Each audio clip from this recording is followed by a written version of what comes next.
You're watching today's Homesteader channel here at Peaceful Valley Ranch in Cotopaxi, Colorado, starring yours truly, Johnny Jules. Alright, Homesteader family, so I'm going to be making almond delights, but all my friends call them crack bars because of how sweet they are. So, the club crackers, don't worry about the number, right there. You just get a big box of club crackers, and then it's going to be, like I said, don't worry about the number, the 8 ounces of slivered almonds. Just get a big old thing of those. And then 2 sticks of melted margarine and 2/3 cup of sugar. And then basically what you're going to do is line a 9x13 pan with foil. What I like to do, it doesn't say here in the directions, but I take country crock, since I cook with country crock all the time, and I rub the aluminum foil down with that, or I'll take Pam and spray the aluminum foil before I put the crackers down. So that way it's not as sticking to the aluminum foil as if you don't. And then basically you're going to do the single layer of crackers, sprinkle the almonds, and then in a pot you're going to melt the sugar and the margarine until it bubbles, and you really want to make sure all the sugar is dissolved, and you want to wait till it starts almost bubbling and getting frothy. And then you're going to pour it over the crackers and bake it for 15 minutes at 300 degrees. And then another thing that's not on here that I like to do is I take the pan and put it directly in the freezer for about 15-20 minutes. That will solidify it really fast and make it a little bit harder, so it's not so gooey and easier to break up and easier to eat without a big mess. So I'll be back with you guys shortly and show you the process. Alright, Homesteader family, so here we go. I just went and washed my hands. So basically you have your tray, and like I said, you just want a medium-sized tray, nothing really big. And then you're going to get your crackers. And basically, like I said, you just take some Pam or whatever you want. And you want to make sure you get the aluminum foil really good, so that way it doesn't stick. And then you have to fight with pulling the aluminum foil off. So basically, I just take the crackers. And you're just going to lay them all out in a line, however many fits.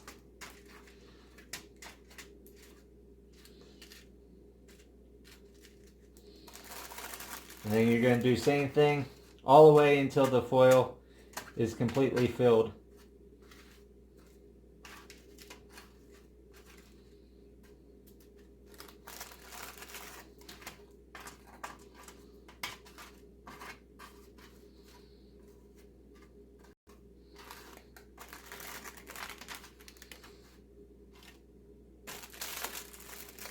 And I'm going to be making a couple batches of these to take to the party. And I also want to make some to give out to some people in the community that have helped me out and things like that. So basically, like I said, you just do it until it's filled. Whatever you have left over, you have left over.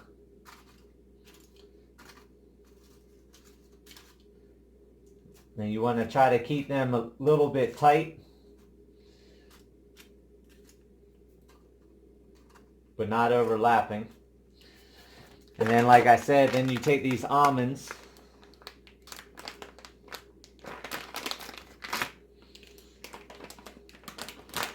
and you can do these almonds however you want. I just make a decent layer of them because they taste good.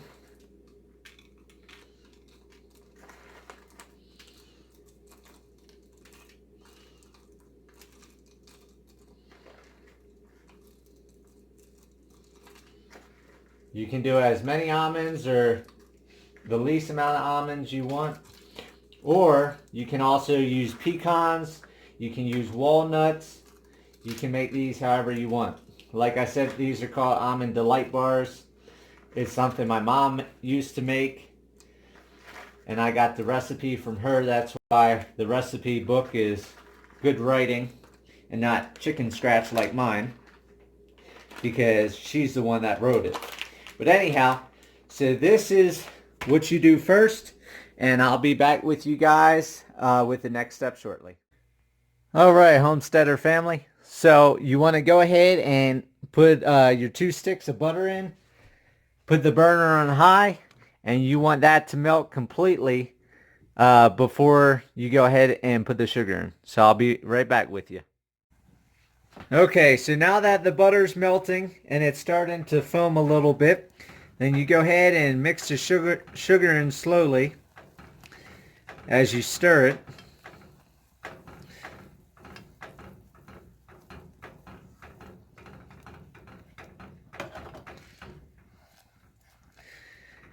And then there's no specific time on how long you stir this, but like I said, you just want to make sure that the sugar is dissolved, because if you don't have it fully dissolved, then it will become gritty, and the snacks aren't that good with grit.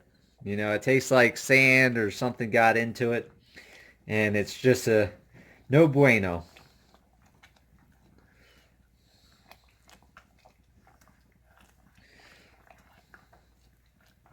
So I just go on feel. It might take you a couple times to get these treats right. But like I said, once you know how long it takes to dissolve the sugar into the butter, then you'll be a pro at this, and you'll have some awesome treats that you can take to parties, to family get-togethers, for holidays, and everything else. So this is one of the desserts that I make when I go to a party or to a family get-together or anything like that. Or, you know, if a friend's sick or something like that and you want to take them a treat that they can enjoy to help them feel better, this is a good treat too. Or anybody with a sugar tooth. Because like I said, all my friends call this crack bars because of how sweet it is.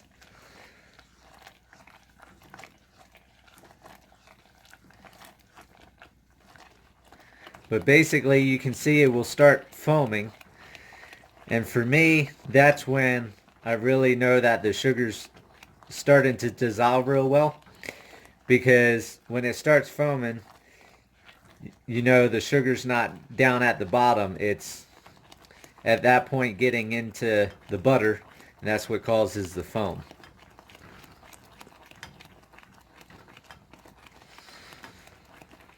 So once again, like I said, it's up to you on when you decide it's good enough. I like to make sure it's really good. So I wait till I have a lot of foam, because I don't want any chance of my dessert being gritty, because it just doesn't taste good in my mind. So basically, once you get through this process, you're going to cut the heat off, and you're going to move over to the tray that you have ready. And you're just going to cover all the bars just like that.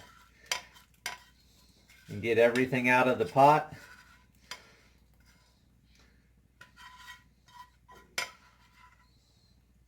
Just like that. And then you're going to lightly, because you don't want to move all the almonds over to one side. So you just want to slowly and lightly cover everything with the sauce.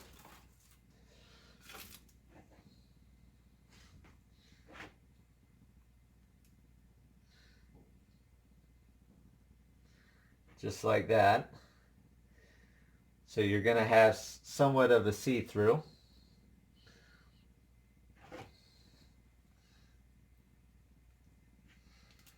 And I like to get all the edges, so that way when you put this in the oven to bake, you're not burning any of the crackers and then having a burnt flavor.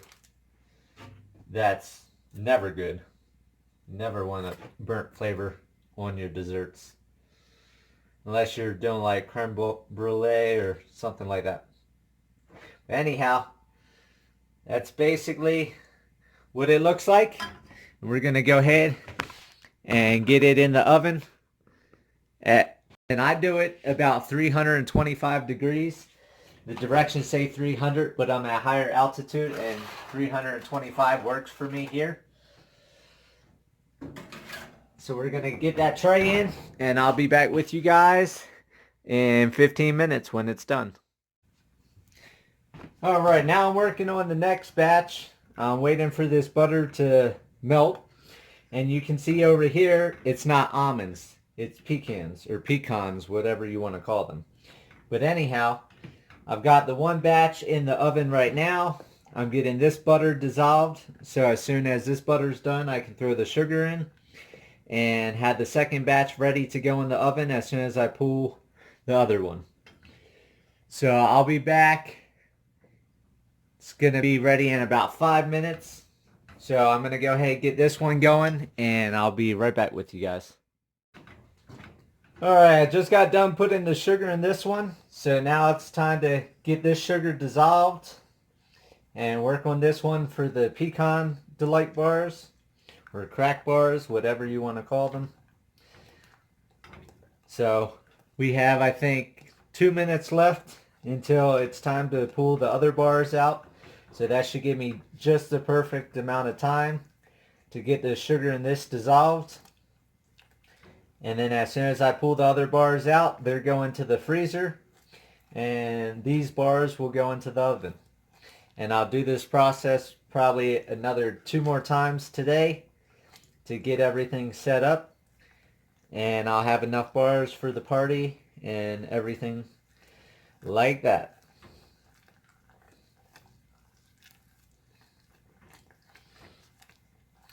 Another thing I didn't say in the first video is you do not want to stop stirring this butter and sugar mix, because if you do, it can burn on the bottom of the pan and the taste will be horrible.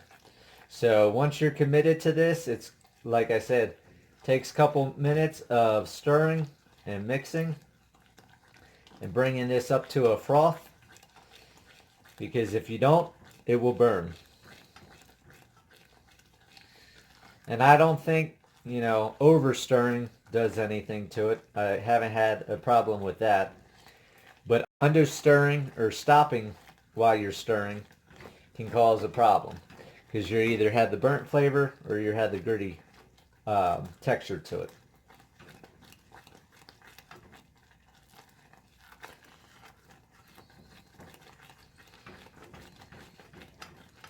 So this is up to a nice white froth. I'm going to turn the heat off and get it over here.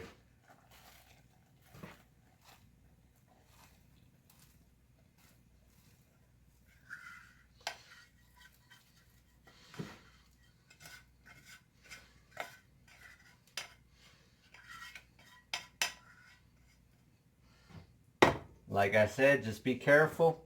You don't want to push all the nuts all over the place and uncover the other crackers. You want to make sure the nuts stay there, and you just take the sauce and you just move it over evenly and lightly so it becomes see-through on the crackers.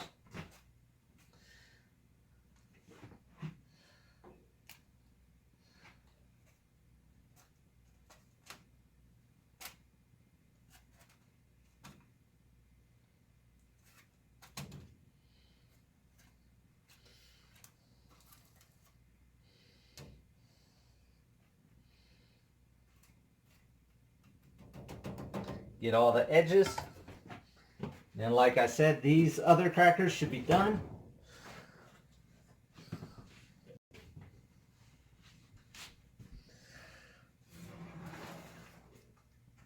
And that's what it should look like when it's finished. So it goes from that, or from this to that. We're gonna get these put in there and look at the clock for 15 minutes, which will be 1:15. And these are going to go in the freezer to cool.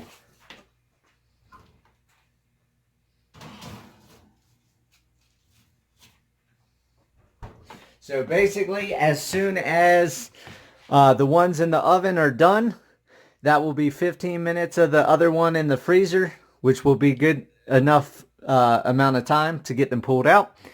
And then I'll put them on a tray. So I'll be back with you guys shortly. All right, I'm back. I let them sit in the freezer for just over 45 minutes to an hour, something like that. But you can see these kind of moved around when I got them in the freezer because I accidentally hit them. And that's all right. They just moved. So basically now you just pull the tray out like this. And because I sprayed the aluminum foil, like I said, I recommend doing, you get your whole tray off of the aluminum foil. Then you go ahead and you go along where the crackers are. And if you break some crackers, you break some crackers. But that's all a part of it. And you basically, I'm just going to lay them all out. I'm going to do a 50-50. So these will be the almonds and the other side will be the pecans. And I'm just going to work my way down. And like I said, I left them in the freezer a little too long. So that's why they're breaking the way they're breaking. But that's life. Nothing is perfect. And you just deal with it as it comes. So this is one of my serving dishes that I have that I inherited from my great-grandparents. The ones that are right there on the wall. And so I kept their serving dish. Didn't want to get rid of it. They had their own restaurant business for a while and catering company. And it's nice to have something nice and shiny and not just a plastic disposable plate when you take dessert somewhere.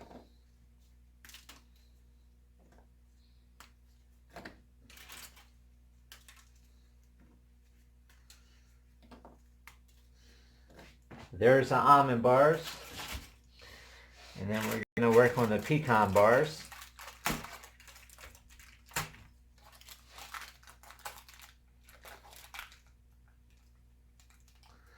This one's in there good.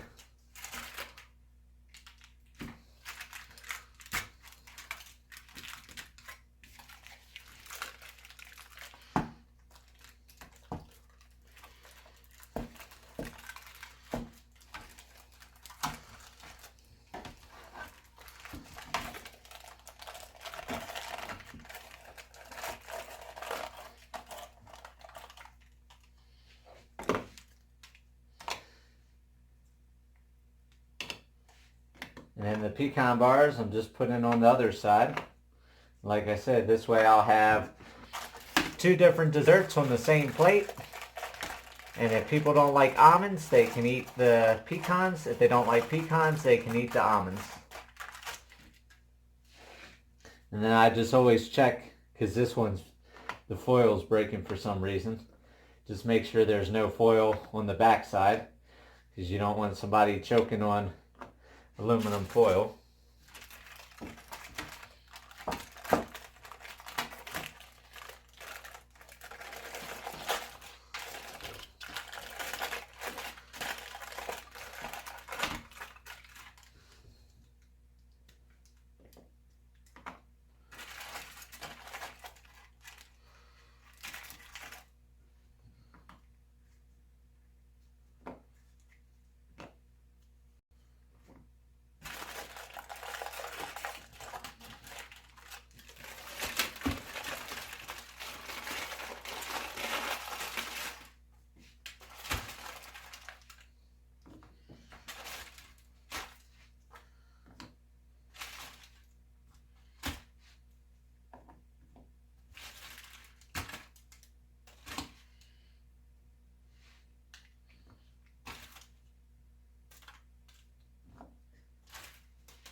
And there we go. So I'm going to wrap that in some clear plastic, saran wrap, and it'd be good to go. So for now, I'm going to wrap it in plastic, throw it in the freezer, and just let it stay in the freezer till it's time to go. I'll talk to you guys later. I just want to take a moment and say thank you guys for watching my videos, for donating, sharing, and subscribing to the channel. I really appreciate it, and it really means a lot to me. And remember, live happy, live free. That's the only way to be.